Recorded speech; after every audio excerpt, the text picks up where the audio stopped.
আমি শিম দিয়ে তিল পাতুরি বানাবো। কড়াইয়ের মধ্যে আমি এবার তেল দিলাম।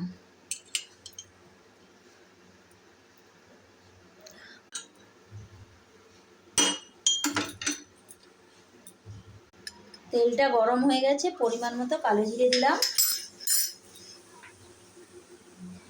আঁচ কমিয়ে নিলাম, শিমগুলো দিয়ে দিলাম,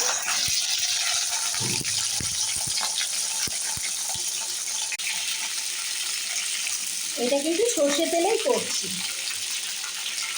এবার পরিমাণ মতো নুন দিয়ে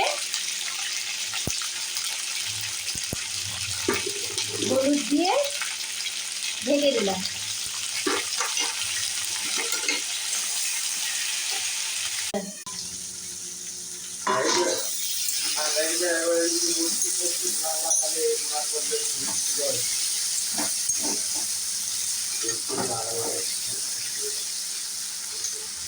আর একটু ঢাকনা দিয়ে দিই, নেড়ে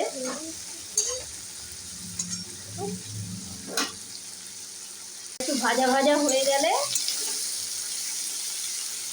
ভাজা ভাজা প্রায় হয়ে এসছে, এবার তিল বাদাম পেস্ট করা ওটা দিয়ে দিলাম।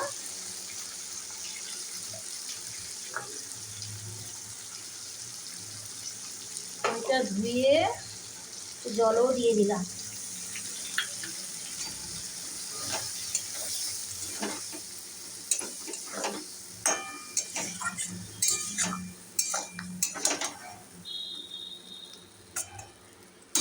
পরিমাণ মতন একটুখানি জল লাগবে, আর একটু, সেটা আমি দিয়ে দিলাম। এবার একটু ঢেকে দিলাম। এবার নাড়াচাড়া দেখলাম হয়েই এসছে, প্রায় হয়ে এসছে। পরিমাণ মতন একটু চিনি ছড়িয়ে দিলাম হালকা। কেউ পারলে চিনি দেবেন, কেউ পারলে দেবে না, দিতে হবে এমন কোনো মানে নেই। হয়ে গেছে আমার প্রায় তিল শিম হয়ে গেছে প্রায়। ধনে পাতা ছড়িয়ে দিলাম একটুখানি।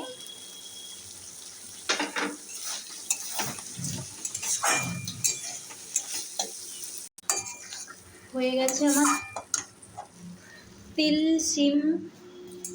এবার সার্ভ করে নিই। কমপ্লিট তিল দিয়ে